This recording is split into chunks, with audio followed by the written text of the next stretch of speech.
قرآن یہ کہتا ہے کہ اگر بیوی جائز باتوں میں بھی آپ کی اطاعت نہیں کر رہی، آپ سے اس کا مزاج نہیں مل رہا، آپ کی بات وہ نہیں مان رہی، آپ سے ہم آہنگ ہو کر وہ زندگی نہیں گزار رہی، آپ کے ساتھ رہتے ہوئے اسے انقباض محسوس ہو رہا ہے، تنگی اور ضیق محسوس ہو رہی ہے، خوشی محسوس نہیں ہو رہی، تو آپ فوراً ناراض نہ ہو، آخری قدم نہ اٹھائیں، اس کو سمجھائیں، نصیحت کریں، اس کو اس کا مقام و مرتبہ بتائیں، اس کو اس کی ذمہ داری بتائیں، اپنے رویے اور برتاؤ کو درست رکھیں۔ اگر نصیحت سے بھی کام نہ چلے، سمجھانے سے بھی وہ راہ راست پر نہ آئے، ہر طرح کے اسباب کو اختیار کرنے کے باوجود بھی وہ اپنے رویے کو اور برتاؤ کو تبدیل نہ کرے،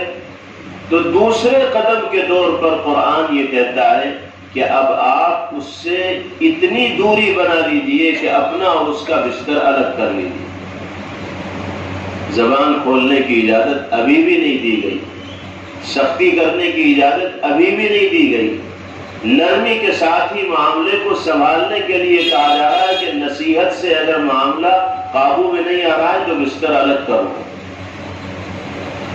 اور بستر کا الگ ہو جانا ایک باغیرت خاتون کے لیے اور بیوی کے لیے بہت بڑا سبب ہوتا ہے۔ خاتون کو اپنے شوہر کی جانب سے ہمدردی اور محبت کی تمنا ہوتی ہے، اور یہی بیوی کے لیے سب سے بڑی دولت و نعمت بھی ہوتی ہے۔ شوہر ناراض ہو کر اپنا بستر الگ کر لے گا، ایک ہی کمرے میں ایک کونے میں شوہر ہوگا اور دوسرے کمرے میں بیوی ہوگی، تو جو باغیرت بیوی ہوگی وہ کبھی اس کو برداشت نہیں کرے گی کہ گھر میں رہتے ہوئے وہ شوہر سے دوری اختیار کرے۔ بہت ممکن ہے کہ اس عمل کو اختیار کرنے کے نتیجے میں بیوی کے دل میں شوہر کی قربت پیدا ہو، اور اس کے اندر جو کوتاہیاں ہیں وہ اس کو دور کرے، اور شوہر کو اپنے سے قریب کرنے کی اور اپنے کو شوہر سے قریب کرنے کی کوشش کرے۔ لیکن اگر یہ قدم اٹھانے کے بعد بھی بیوی قابو میں نہیں آتی، راہ راست پر نہیں آتی، رہنے کو تیار نہیں، مزاج میں ہم آہنگی نہیں، مزاج میں میل پیدا نہیں ہو رہا، تو قرآن پاک میں فرمایا گیا کہ اب معمولی سختی کا بھی استعمال کیا جا سکتا ہے۔ اب تک تو زبان کو بند رکھنے کا حکم دیا گیا تھا، نرمی ہی سے معاملات کو درست کرنے کا حکم دیا گیا تھا، لیکن جب سارے اسباب و وسائل کو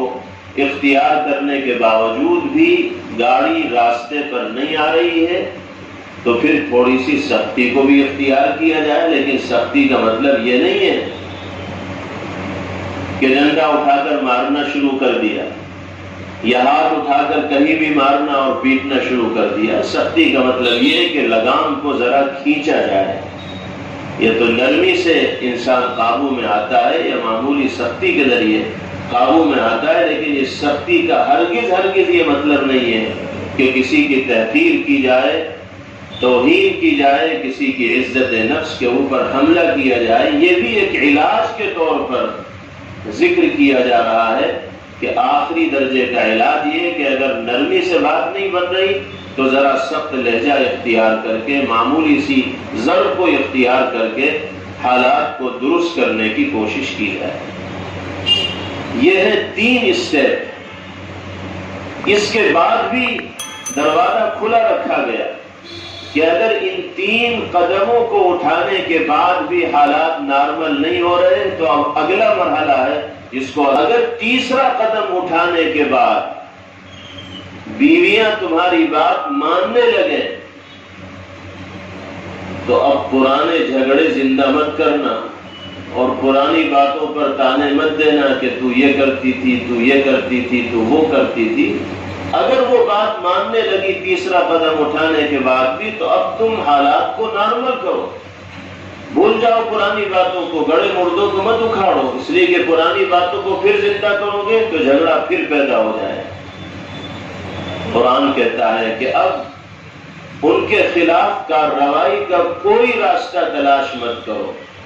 پہلے قدم پر معاملہ سدھر جائے بہت اچھا، دوسرے قدم پر سدھر جائے بہت اچھا،